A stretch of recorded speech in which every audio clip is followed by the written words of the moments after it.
What is up, guys? This is the Hiding Our Bias podcast, and I'm Caleb Brooks, along with my co-host Tripp Blackmon.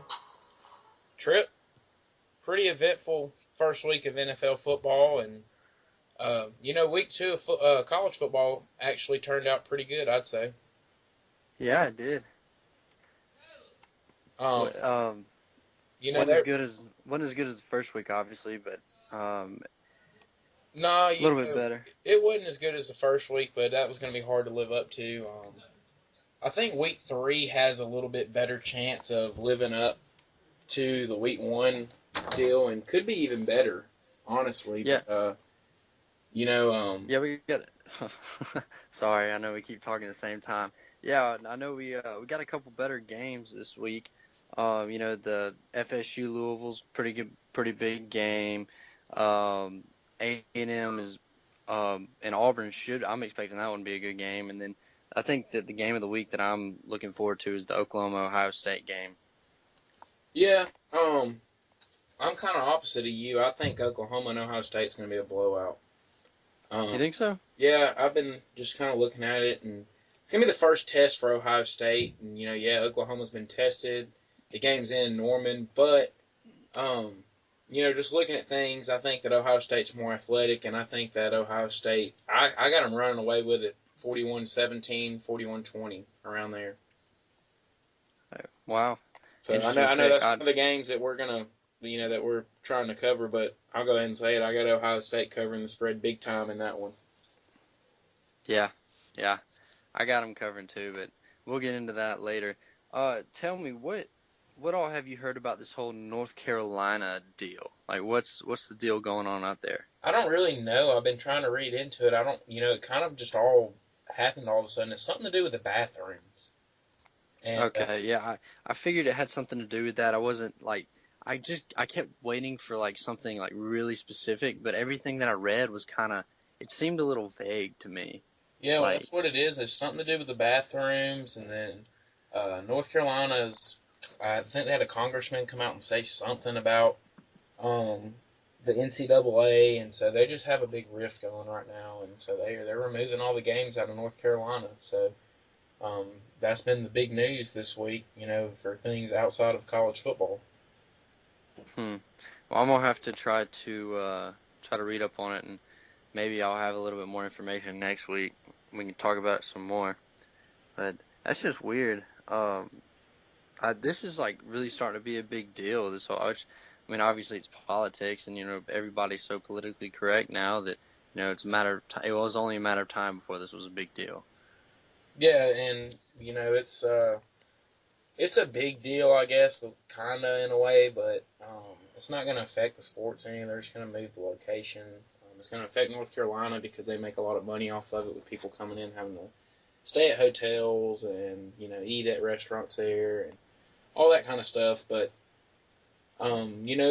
it's a weird situation, honestly, and um, I don't know much about it. I've tried to read up a little bit on it, but I've mostly just been kind of focusing on football, man. Uh, Yeah. we had a good. I don't know how much of the NFL you watched week 1, but I actually went home and we had the NFL package for free with DirecTV week 1, so we got to watch a lot of games and a lot of good games week 1 for NFL. Uh, I picked the Packers to cover the spread. It was a 4.5 spread, and I missed that one. Packers won by 4 and had to hold the Jaguars. The Jaguars were on the Packers' 14-yard line with 18 seconds to go, threw a screen pass, and the Packers guy fought through a block and tackled the guy, and that ended the football game. And I expected the Packers to kind of run away with it. They didn't. The Ravens upset the Bills. In my opinion, that was an upset. I wasn't expecting the Ravens to win. Uh, the Raiders go for 2 and beat the Saints. That was a wild game. Yeah, that was a great game.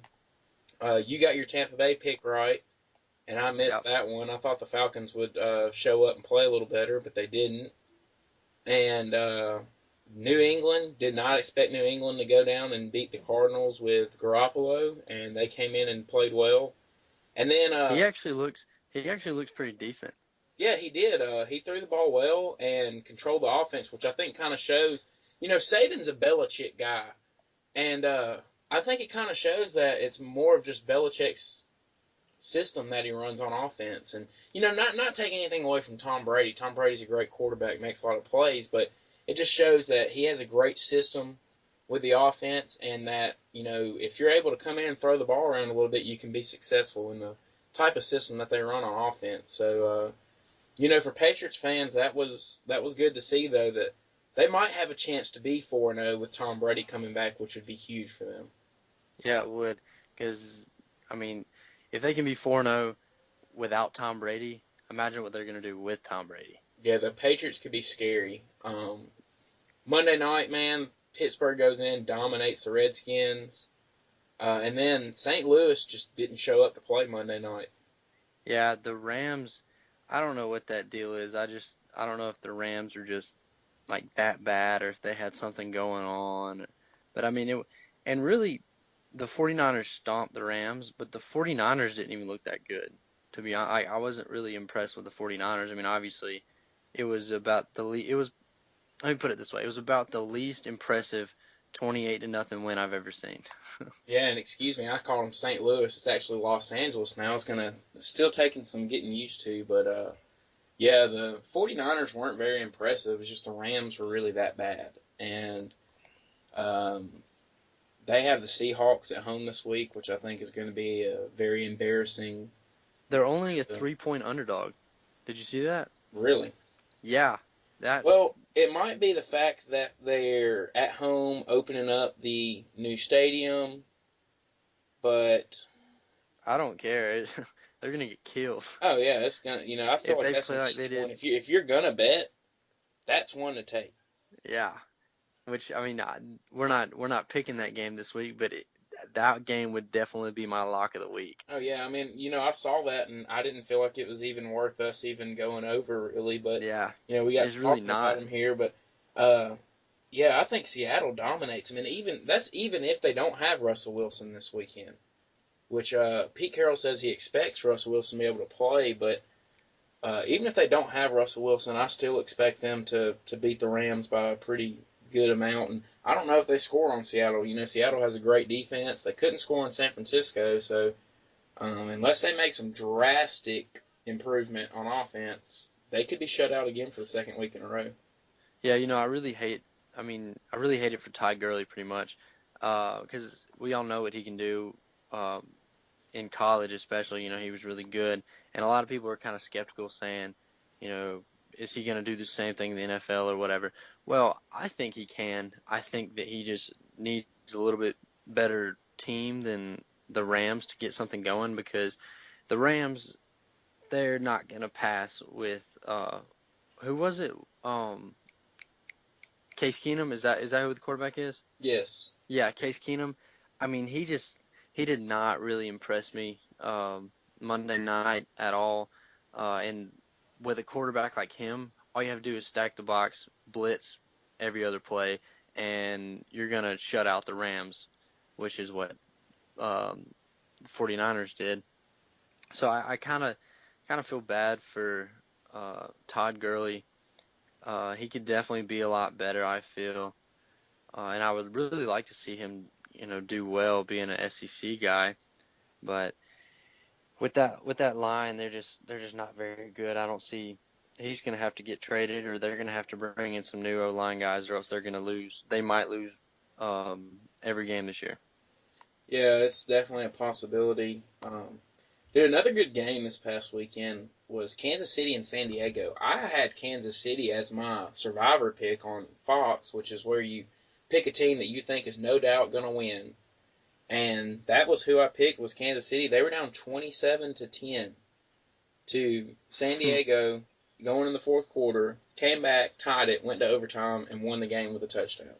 Yeah, actually, I didn't get that. I didn't get to watch that game because, uh, regionally, I only got. I think it was the Falcons and like two or three other games, and obviously the nationwide games or whatever. So I didn't get to see a whole lot of teams, but I was keeping up with that one, and my roommate, I think he had some. I think he had him picked on like beat the streak or something like that, and he was like freaking out because he had a big streak and he thought he was going to lose it. And then come to find out, they came back and won. Yeah, that was a close one. Cincinnati and the Jets was a close one, surprisingly. Cincinnati ended up winning 23-22. My surprise was Minnesota coming in without a quarterback, didn't play Sam Bradford, and still beat the Titans 25-16 on the road. That was very, very surprising to me.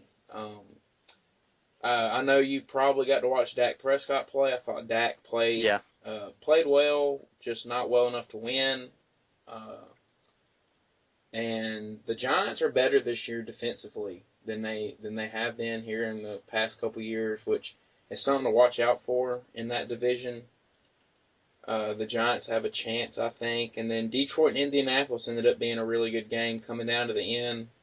Detroit pulled it off 39-35. So, with some good games in the NFL this past weekend. And it started Thursday when Denver beat Carolina by 1 point with Carolina missing the field goal. So, hopefully week 2 has the same in store for us. Yeah, I can't believe Carolina lost that way. I can't believe Cam Newton let the backup, or I mean, he's technically the starter, but the guy hadn't even made a passing attempt in his like career. Isn't that He's right? going to be the backup. Paxton He's going to take the job over. He's just not ready yet. So well, he basically either way, he I mean, came in and played well. he looked really well. If he's the backup, I mean, I think the Broncos they're gonna be good again, obviously this year, but I think that's just gonna help them out even more.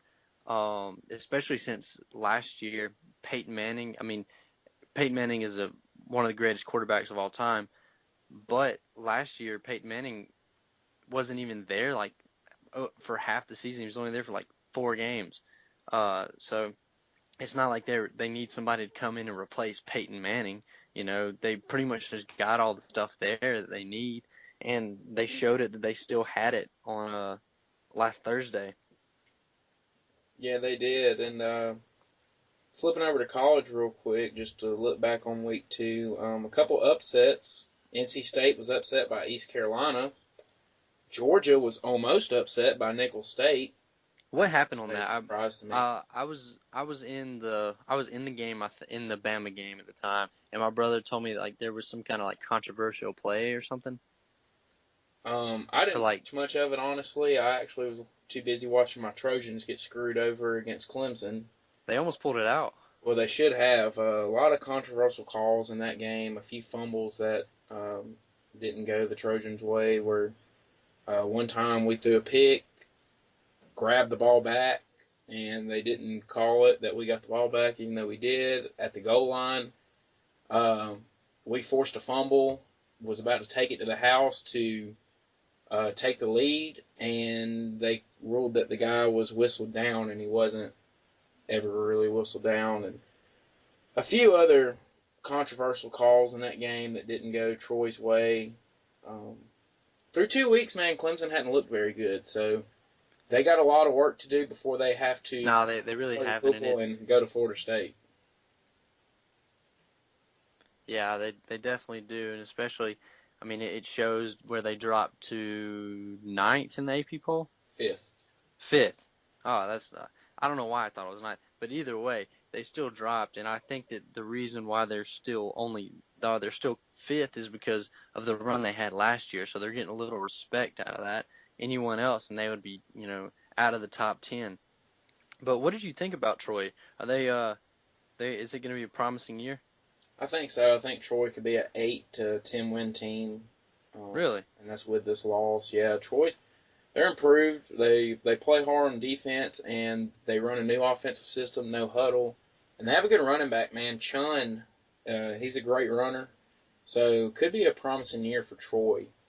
People have a chance to see them on some Thursday night games later on this year. They go to South Alabama and then host Arkansas State, who just finished playing Auburn. And so far, they're playing well. They hung in there with Clemson on the road. I have some football players in my classes I talked to